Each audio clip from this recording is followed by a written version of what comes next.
hoy miércoles con una nueva jornada, una nueva visita de un estimado profesor de la comarca. Ahí estamos, sí. Gracias por lo de estimado. ¿Qué tal? Que sos muy estimado. Oscar Caram, ¿cómo le va? Bien, ¿cómo andan ustedes? Todavía Buen día. sutil, viste, claro, para que no digan Por que ahora no soy le- estimado. Sí, por ahora sí. Estamos Sí, ahí. estábamos hablando ya del miércoles pasado respecto a los 20 años de la crisis del 2001. Así es.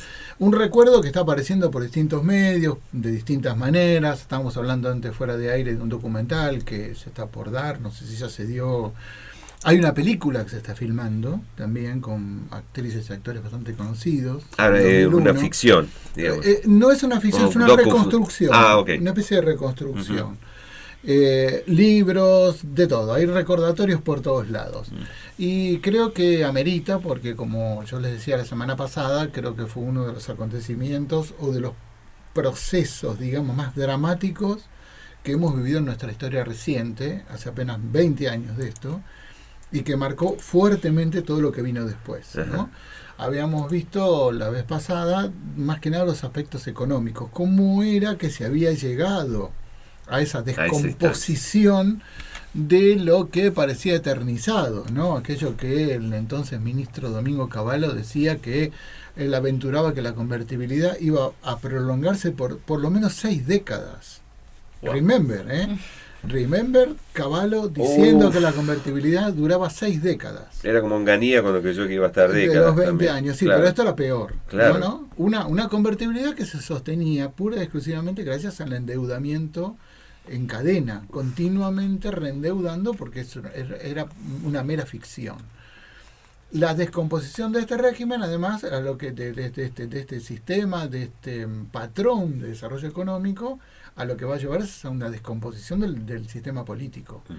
Y como lo habíamos dicho la otra vez, esto va a devenir hacia diciembre del 2001 en lo que algunos historiadores con los que coincido dicen crisis orgánica. Es decir, lo que se produjo en Argentina fue una crisis sin precedentes, una crisis orgánica, que significa en términos de Gramsci una crisis en lo económico, en lo político, en lo social, y uno le puede agregar también en lo cultural e ideológico. Y que se da simultáneo, o sea, hacia arriba por muchos factores, pero se da Sí, simultáneo. Exactamente.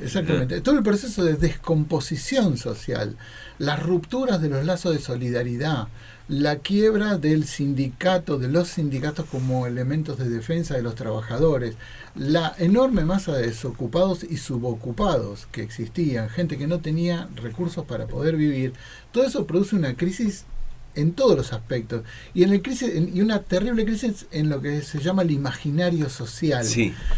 ¿Cómo nos concebimos a nosotros mismos? ¿Qué proyectos podemos tener? La sensación de que el país se hundía era así, Absoluta. era total. Era total. Que nunca había llegado a tanto. No, exactamente. Se había llegado al fondo del pozo. Sí. ¿No? Lo notable que se produce en este momento es cómo desde el punto de vista de los sectores populares, ese haber llegado al fondo del pozo lo que produce son distintas estrategias de supervivencia y de lucha que hasta el momento inéditas. Recordemos, 1997 empieza a generalizarse una táctica de lucha que es el piquete, Sí. que arranca acá cerca, en Cutralcó, Muy Plaza fuerte. Winkle, Claro. justamente con los ex trabajadores de YPF que habían sido o despedidos o se habían ido por retiro voluntario, como en muchas empresas del Estado durante el menemato, y que no tenían recursos de vida, porque, a ver, vivir en Cutralcó, cuyo único fuente de trabajo era YPF, es decir, son pueblos que existen gracias a la existencia de YPF. Claro. Así como, digamos, el cierre de más de 800 y pico de estaciones de ferrocarril en todo el país, con los decenas de miles de kilómetros de ferrocarril que se fueron desmantelando, dejaron una enorme cantidad de pueblos fantasmas, más de 800 y pico de pueblos que vivían en torno al ferrocarril. Claro. Bueno, mucha gente se encontró sin recursos para poder vivir, así sencillo. Y la manera de visibilizar esa situación y de pelear contra esa situación, que ya no era pelear por mejores condiciones de trabajo, por mejores salarios, era pelear por el trabajo, para poder tener recursos de trabajo.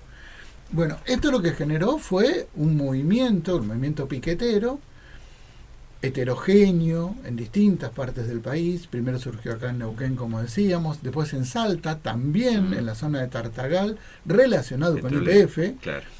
Y después en sectores del conurbano bonaerense y en distintas partes del país. Este movimiento, que son movimientos de desocupados, de trabajadores desocupados, ¿no? Que piden volver al sistema, digamos. Exactamente. Y la manera de visibilizarse era el corte de ruta o el corte de calles. Sí. En muy buena medida, esto lo vamos a ver también en otras formas de resistencia social, está inspirado en lo que era el movimiento zapatista mexicano, claro, surgido a comienzos de 1994 y cuya táctica de lucha, uno de sus símbolos, era el pasamontaña. Entonces decían, para que nos vean nos tenemos que tapar la cara. Ese era el símbolo, ¿no? Sí. Lo que decían. Y otra cosa que también se generalizó en ese momento, como metodología, fue la horizontalidad en la toma de decisiones. Uh-huh. No había dirigentes visibles.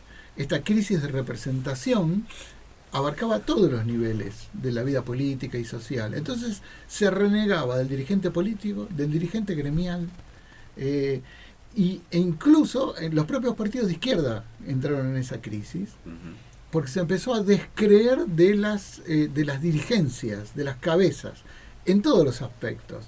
Entonces eso lo que llevó fue a valorizar la toma horizontal de decisiones. Si no estamos todos de acuerdo, no se hace, por más que se tarde mucho en tomar una decisión. Entonces, o se votaba o se lograba una decisión por consenso. Este clima contestatario, que en el año 2001 fue increciendo hacia el final del año, también encontró eco en otros movimientos. Por ejemplo, esto lo hablábamos la otra vez, las organizaciones de trueque, que surgieron en todo el país, y que en algunos casos fueron verdaderos movimientos de resistencia, porque eran una estrategia de supervivencia, exacto, sí, pero al mismo tiempo con proyección política, sí, porque cuestionaban el orden existente. Y con esto, Oscar, ¿no acompañaban, digamos, todo este movimiento social con esa implicancia meramente económica y de salir a buscar recursos, cooperativas y empresas recuperadas a raíz de esa horizontalidad también en la organización? Exactamente. Ese es otro de los fenómenos inéditos, que si bien existía aisladamente, se había producido, pero todo este proceso de crisis, que va a desembocar en el 2001, va a provocar dos situaciones. Por un lado, vaciamiento de empresas por parte de sus dueños, el abandono de la empresa y la fuga de los recursos al exterior, o empresas que ya no podían seguir trabajando y simplemente quebraban. Entonces dejaba un montón de gente en la calle que no tenía otra posibilidad de poder resistir y de poder trabajar. Entonces empezaron a producir lo que se llama las recuperaciones de empresas. Fábricas, y no solamente fábricas, comercios, institutos educativos, de todo tipo, que a veces pacíficamente, a veces utilizando la fuerza, por ejemplo, rompiendo el candado de la puerta y metiéndose adentro, claro, hicieron, mal que bien, en dificilísimas condiciones de supervivencia, lograron poner en funcionamiento estas empresas. El caso más significativo y más cercano geográficamente es el de Cerámica Sanón, en Neuquén, que hoy en día se llama Fasimpat, Fábrica Sin Patrones, una enorme empresa en aquel momento. Un proyecto que resultó exitoso, digamos, con el tiempo. Exactamente, con el tiempo fue exitoso pese a las dificultades. Y esa es una empresa de las que los dueños la abandonaron, porque los Sanón lo que intentaron fue vaciar la empresa. Los Sanón tienen una larga historia de vaciamientos. Y el otro elemento que va a aparecer también, que esto ya a partir del estallido popular de diciembre, el 19 y 20 de diciembre, son las asambleas barriales. Un fenómeno también inédito en la historia argentina, como estrategia y como repertorio de lucha, que se conforma a partir de los cacerolazos y las protestas sociales en distintos barrios de la capital federal, en el conurbano bonaerense y en muchas ciudades del interior, de todo el resto del, perdón por decir interior, eso está mal. Las provincias. En todas las provincias del país, exactamente. Nos cuesta, somos Bien, estábamos diciendo cómo desde los sectores populares se habían gestado distintas estrategias de resistencia y de lucha ante una situación crítica que había llevado a superar el 22-23% de desocupación, una cantidad enorme de gente subocupada, o sea, ocupada parcialmente, los sueldos que no alcanzaban, sumado a las medidas que iba tomando el gobierno a medida que se iba precipitando la crisis. Hablamos la vez pasada, el famoso corralito, el no poder sacar plata de los bancos, no había plata en la calle, las cuasimonedas en las provincias, etcétera, etcétera. Este proceso de descomposición del poder a lo que va a llevar es a que desde los sectores populares empezar a cuestionarse realmente cuál era la naturaleza de ese poder, qué era lo que se podía hacer al respecto. Sí. Entonces, estas organizaciones que empiezan a surgir al calor de las luchas, empiezan a autogestionarse y a considerar que lo que, más que tomar un poder centralizado, lo que había que hacer era construir poderes locales, construir poderes parciales. Otra vez acá aparece la influencia del zapatismo mexicano, nuevamente. Claro. Es decir, esto lentamente la construcción de poderes, no un solo poder. Sí.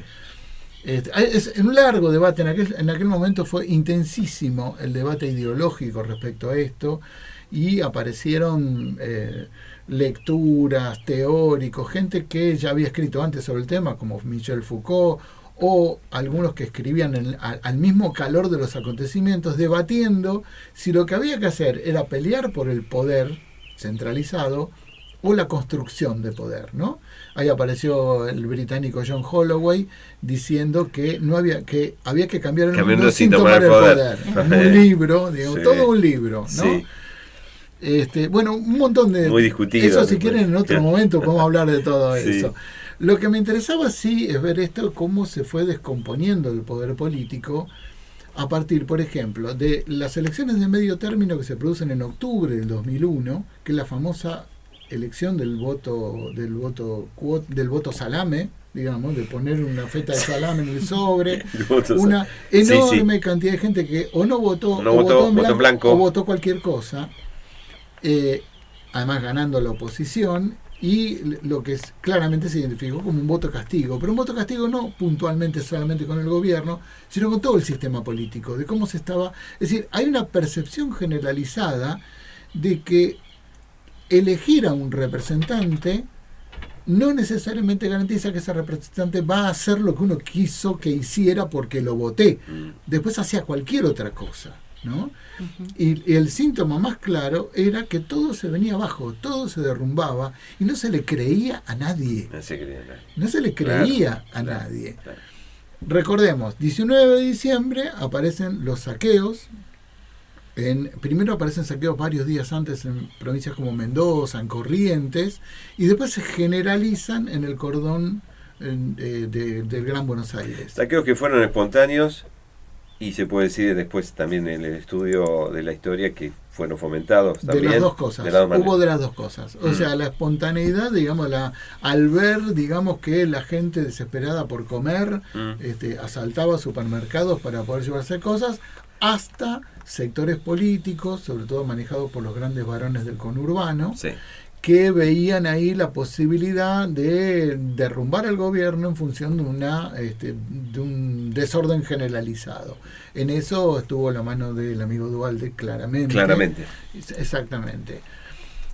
O sea que fue doble aspecto. Sí. Obviamente que por más que se hubiera sido impulsado, si la gente no hubiera tenido la necesidad tampoco, a ver, ¿a quién se le va a ocurrir las condiciones romper una persiana en un supermercado, arriesgarse, meterse adentro, regarse que te peguen un tiro? Realmente no era muy agradable hacer eso, ¿no? Totalmente. El 19 estalla esta crisis. A la noche el gobierno Fernando de la Rúa anuncia el estado de sitio ante la situación de caos generalizado. ¿Y cuál es la reacción ante el estado de sitio? La gente en general, ahí aparece espontáneamente, ahí sí, la salida a la calle. Sí. Me importa tres pepinos el estado de sitio. No, fue la peor medida que pudiera haber tomado un presidente. Bien, y acá hay una cosa que me gustaría detener, que es uno de los momentos en que en la historia contemporánea argentina, creo que sería el tercer momento en que la presencia masiva de la gente en la calle cambia el curso de la historia. Y digo tercero porque si uno va para atrás, claramente aparece el 17 de octubre del 45, aparece el Cordobazo como nudo central de la resistencia a la dictadura de Onganía Lanusse, también un hecho inesperado en el cual la gente se vuelca a la calle y rompe el curso de la historia. Sí. Esto que vos decías antes, que Onganía quedarse 20 años, venga. Nada. El Cordobazo dijo basta. No. Y el 19 y 20 de diciembre del 2001 es otro de esos momentos, con distintas características, pero claramente. El 20 de diciembre se desata una represión generalizada, feroz. 39 muertos se producen en todo el país a partir de esa represión. Hay las represiones con bala y en los alrededores de la Plaza de Mayo, las avenidas circundantes, muere gente producto de la violencia, claramente la violencia de Estado. Sí, hay imágenes, ¿para qué abundar? ¿No? Una de las imágenes más terribles es la policía montada cargando contra las madres de Plaza de Mayo en la plaza, ¿no? Una cosa muy fuerte, muy terrible. A la noche renuncia de la Rúa y como no había vicepresidente, había renunciado Chacho Álvarez un año antes, entonces la sucesión presidencial, por la ley de acefalía, tenía que asumir el presidente del Senado. Y el presidente del Senado en ese momento era Ramón Puerta, un personaje misionero, digámoslo, socio y amigo de Mauricio Macri, digámoslo así de paso, ¿no? Como que no quiere la cosa. Sí.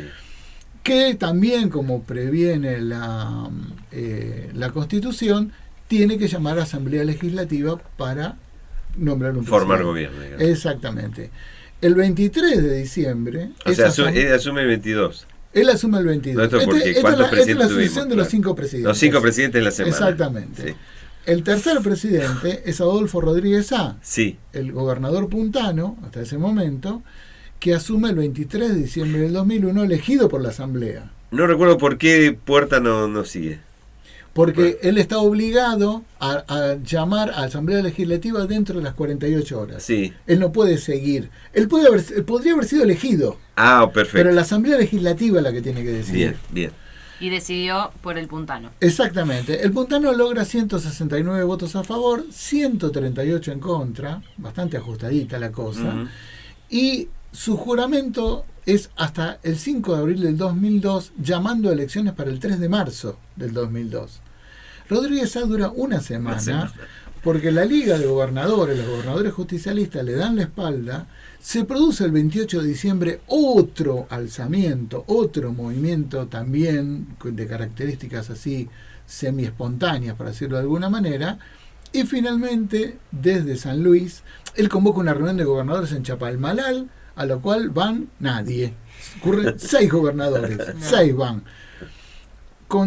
Sin el apoyo, termina renunciando. Digamos sí que él llegó a anunciar el default. Es decir, se suspende el pago de la deuda externa, dijo. Y eso el futuro gobierno de Duhalde lo sostuvo, lo mantuvo. Se declaró el default. Cesación de pagos. Ante la renuncia, quien asume en aquel momento es... Puerta también dimite como presidente provisional del Senado y asume el presidente de la Cámara de Diputados. Seguimos en la línea sucesoria. Claro, Oscar Camaño. Camaño duró unas horitas. Camaño dura 24 horas. No me spoilees, Roberto. No, Camaño dura 20. Claro, el presidente número 4. ¿Sí?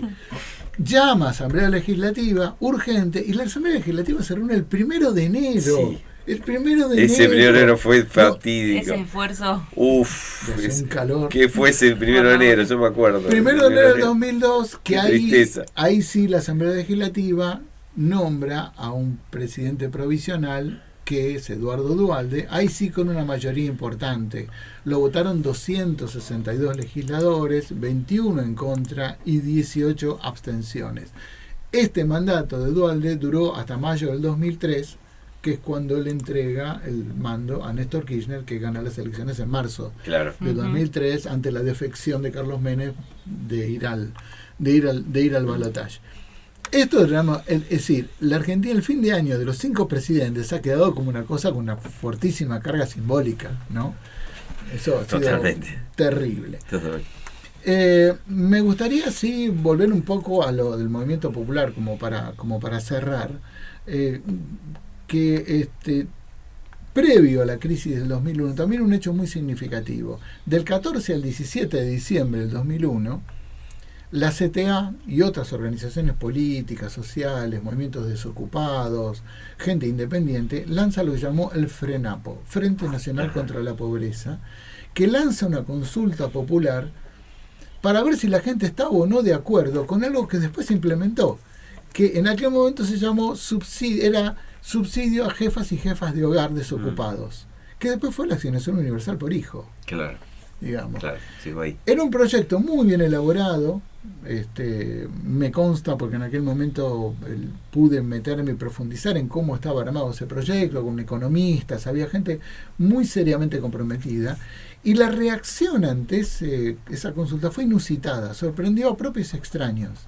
La enorme cantidad de gente que se volcó a apoyar positivamente, porque era sí o no, a ver, que la gente diga, sí. Tiene que haber, entre otras medidas, pero Sí. lo más importante era el subsidio a jefas o jefes de hogares ocupados.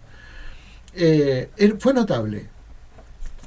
Tuve la oportunidad de participar de eso, yo estuve en una de esas mesas de votación en la calle, por supuesto, en mi barrio, Sí, y era realmente notable. Y era notable escuchar la furia de la gente, la rabia que tenía, la posibilidad de expresarse de otra manera que no fuera un voto, Claro. ¿no? Que tenían. Bueno, a los pocos días estalla la crisis. Y finalmente sí, ahora detenerme un poco en un fenómeno que me ha tocado estudiar con bastante más detenimiento, que es el de las asambleas barriales, que no solamente se gestionaron en la Ciudad de Buenos Aires, se concretaron en la Ciudad de Buenos Aires, sino en distintas partes del país. Surgieron a partir de los cacerolazos locales de cada barrio, de cada localidad. Entonces la gente, después de cacerolear, después de protestar, Sí. protestaban contra la confiscación de los ahorros, contra la falta de laburo, contra todo lo que pasaba.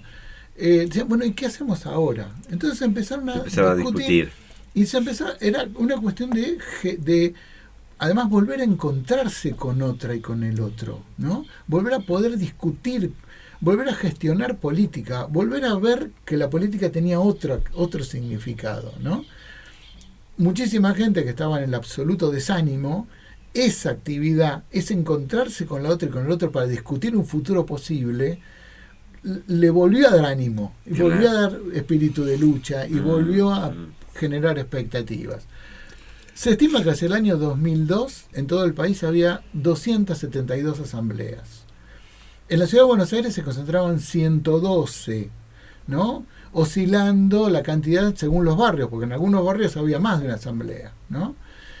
La provincia de Buenos Aires tuvo 105 y las 55 restantes se distribuyeron por todo el país.